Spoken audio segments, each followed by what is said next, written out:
We're sitting at this gate that leads to outside. We always have him wait at every gateway, every curb, every doorway. We do this at the front door too. I just opened the front door. I had him sit. I opened the front door. I stepped out. He waited. I came back next to him. Controlling boundaries like this is very important to do. Okay. And then even if you have a dog that might rush through or has pulled you through, stop at the threshold and see how I just tapped a little bit. You saw what I just did, and he stopped. We've been doing it a lot, but if you continue doing this, he'll do this for you at your house as well. So we're walking through the boundary. I'm doing a little left turn because I'm by myself. I'm going to close the gate, and we're going to take a little walk, but first we're going to cross the street, and this is what I always do at curbs. I'm going to do it right here. I always count the curb as a boundary. Sit.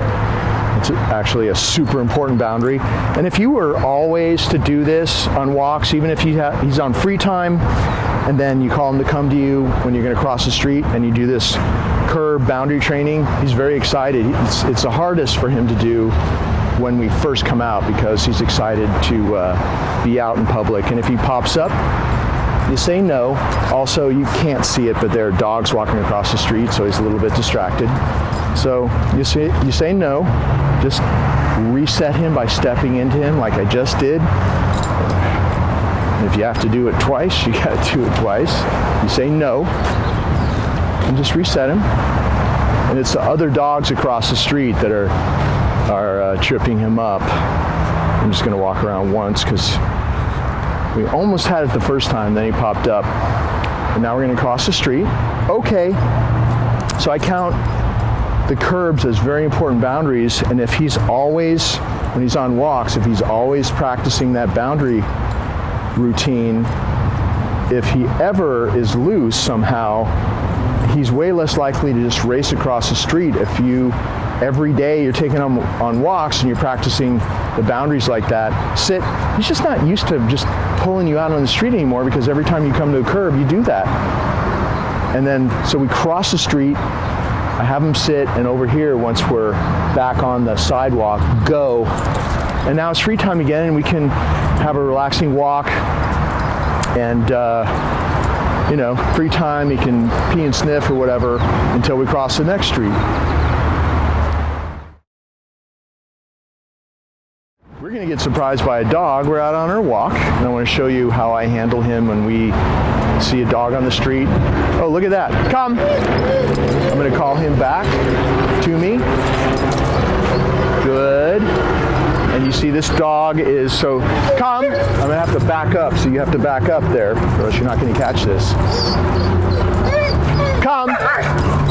So that dog, this dog is really, he's really overstimulated. But look at Wrigley. Come.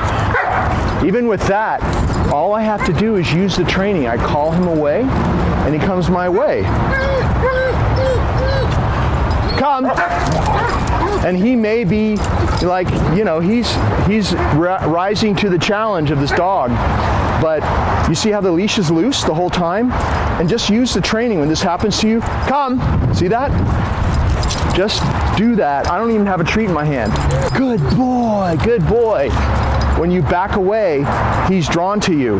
The most you'll have to do, and I'll get a little bit closer, is tap, come, like that. Good. Now, we're never going to do that. We're never going to get this close to a dog on purpose. You're going to see dogs coming from 20, 30, 50 feet away and call them away. The closer you are, the harder it's going to be for him to do this. I got within like maybe 8 feet just then. I did it on purpose just to show you worst case scenario how he would behave. But we don't have pulling, he's staring. But from farther away, come. But that dog came closer too. So from farther away, we're gonna go a little bit farther away. It's come. So it's so much easier when you're practicing from farther away. They're probably like, if you can stay there, so they're probably like 30 feet. Come. So much easier to control when you plug in the training, the come command when they're farther away. But if you get surprised like we did, they'd come around the corner. I was still talking to you. He saw the dog first before I did. And I just, got surprised, called him to come to me, and it worked. We didn't have a big episode. The leash is loose the whole time. There wasn't any of this stuff. There's none of me dragging him away. There's me doing a tap and a come and coming my way. Good boy. So just always handle him this way on the street when you start going on walks again, and just make sure you're ready to call him away from dogs like that. And every time you do it, you'll have more and more what I have now. And then you do it a few times and you see he's almost repelled from the other dog. His back is to that dog now. I just had to call him away 6 or 8 times. So see how he just kind of loses interest if you practice a bit. And I just want to leave you with this. He was pretty hard to handle at first here, and you sent him to me because of this leash aggression. And it was several weeks of doing this from a longer distance and getting closer and closer and closer and closer to the dogs on the street, as well as teaching him down stays and sit stays. But it took about 3 weeks to get him to be able to do this, what you see here. And so I did the heavy lifting. You just keep doing this here, and if you're just patient and keep practicing this way, following these rules, he's going to keep getting better. Okay, bud, let's go. Greeting routine here, sit. I'm going to walk him up to somebody, have him sit, and going to step away from him, give her some rewards there, some treats, coming back to him. He's waiting there with my right hand. I'm going to pat his chest and say, go say hi. And then he accepts the gift. I say, come. Comes back to me, beat me to the punch there. Sit and do it again. Always call him away. It's a great exercise to do with just family members, friends, anybody he knows even. You got the sit stay, you've got the go, you got him not jumping, come. You got the come command, good. You can even throw in when he comes back to you, step into him. You can do the full circle, sit. You got the sit stay there, and you can make the sit stay a little harder before he's allowed to go over and get the treat from the new person. You notice he's not jumping or anything like that, because why would he? Everything's good there on his level, and you can pet him with your left hand when he takes the treat out of your right. Go. Good boy. Come. And if he jumps, nope. Everybody, the hands go away. Don't correct him, because a correction will probably perpetuate that behavior. So when he stops jumping, he gets petted. If he jumps, nope. It'll teach him really quickly not to jump anymore, because he wants your hands. He wants all that. So make sure you do that. Instruct your visitors, if you can, to do that. If he starts jumping again.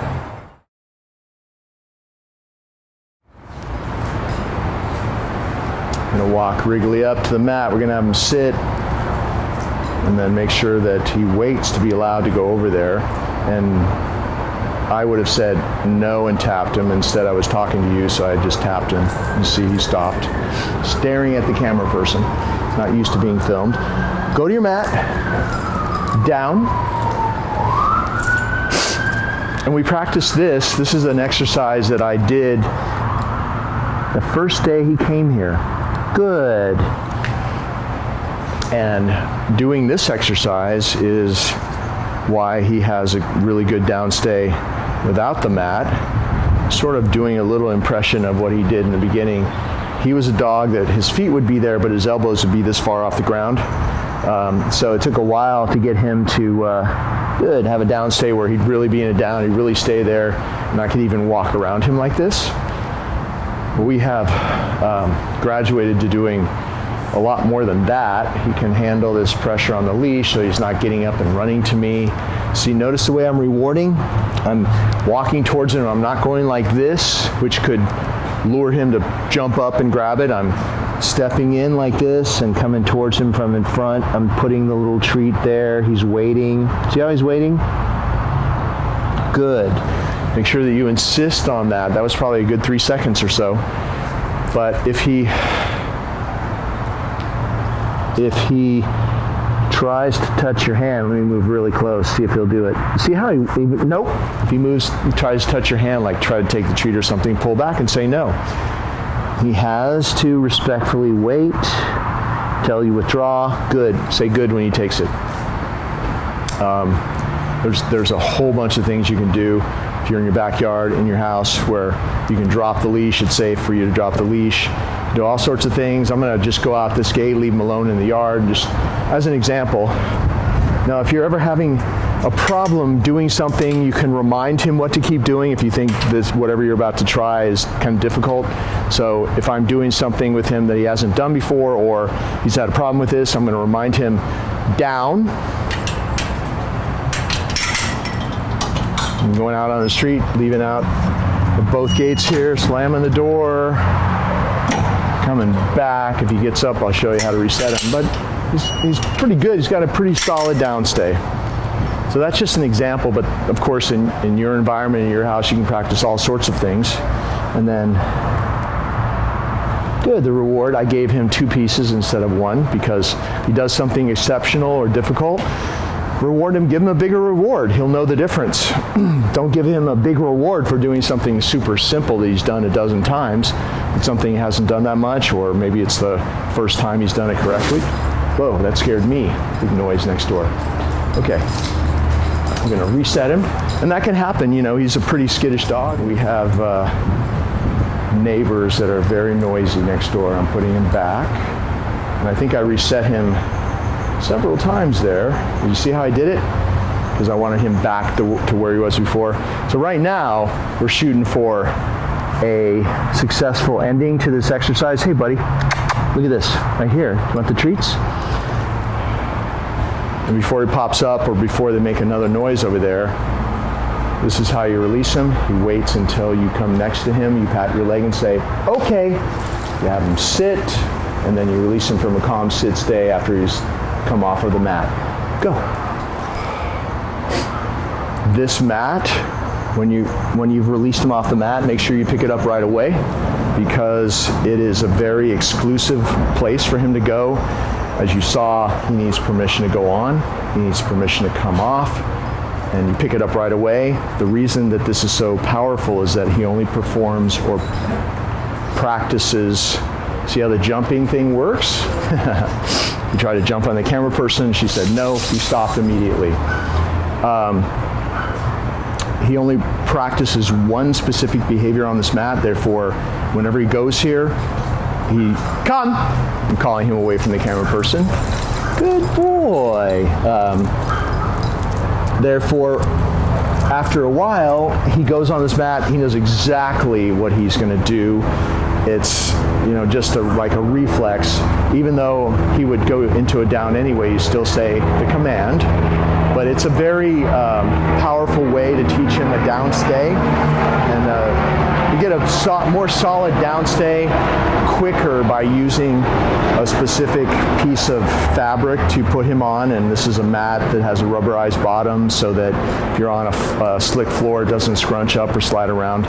So you don't have to use one of these training mats, but you can use even a bath mat or something like that. Just make sure that it's the right size, big enough so that he can fit on the whole thing. And, you always take it up right after you finish working with him, because he could run back over. He would want to hang out on it. You'll dilute the power of the mat if you let him run back and hang out on it. And that's why we don't use a doggy bed, because the doggy bed is a free time place that he can go to sleep, relax, chew on a toy, whatever. And so it's confusing if sometimes you want him to have a rock solid, calm downstay, and other times he can just be there on free time. So the doggy bed is a free time place. He can come and go as he pleases. It's not a training tool at all. That's his place, free time place. The mat is used just the way that I described and only the way you saw me do it. Okay.